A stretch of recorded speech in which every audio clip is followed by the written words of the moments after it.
Lukas pasal yang ke-9 ayat yang ke-49 sampai 50. Seorang yang bukan murid Yesus mengusir setan. Yohanes berkata, "Guru, kami lihat seorang mengusir setan demi namamu, lalu kami cegah orang itu karena ia bukan pengikut kita."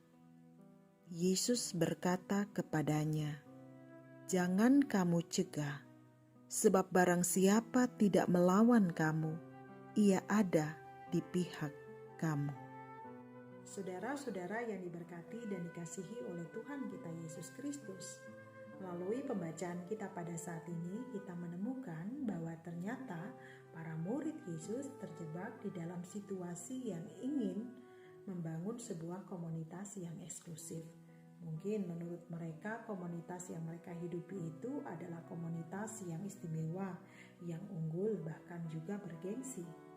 Kenapa tidak? Anggotanya sama-sama murid pilihan, dipilih langsung oleh Tuhan Yesus, tapi juga mereka diutus dan diberi kuasa untuk melakukan pekerjaan Allah di dalam namanya.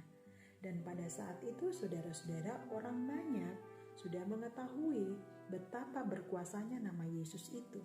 Bahkan mereka takjub akan mujizat yang banyak dilakukan oleh Yesus. Nah, kita bisa bayangkan betapa bangganya menjadi murid Yesus, bisa berada di dalam komunitas yang dekat dengan Yesus, tetapi juga punya kesempatan membangun relasi personal dengan Dia. Nah, saudara-saudara, ternyata perasaan dan penempatan diri sebagai yang paling istimewa justru membuat para murid, terlebih Yohanes, menjadi lupa diri. Mereka kemudian merasa terganggu kehadiran seseorang yang bukan dari komunitas mereka, sehingga mereka tidak mengizinkan orang tersebut memakai nama Yesus secara ilegal, sehingga mereka bereaksi. Nah, saudara, Yesus pada saat itu ternyata melarang para murid mencegah orang itu. Dengan kata lain, sebenarnya Yesus di sini mau mengajar supaya para murid mau menerima orang yang tidak dikenal itu untuk dijadikan rekan di dalam sebuah komunitas kerajaan Allah.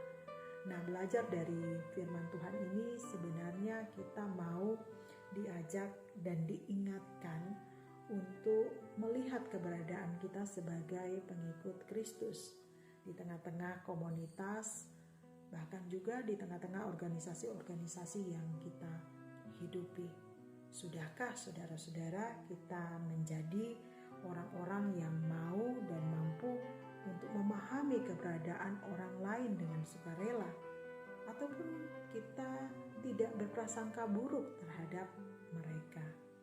Nah, bukankah saudara-saudara dalam kehidupan ini ketika kita membangun komunitas itu tidak hanya dibangun berdasarkan kesamaan-kesamaan hobi, minat, ataupun pemikiran dan latar belakang, tetapi sebenarnya komunitas yang sehat itu justru dibangun ketika kita bisa bersama-sama saling mendukung, saling mendoakan, bahkan juga saling mengerti tugas panggilan dan pelayanan kita.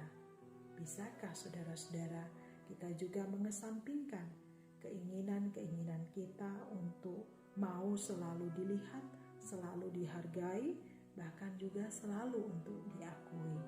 Sebab itu saudara-saudara, marilah kita menciptakan komunitas yang sehat, yang baik, bahkan juga kita tidak berprasangka yang buruk terhadap sesama kita.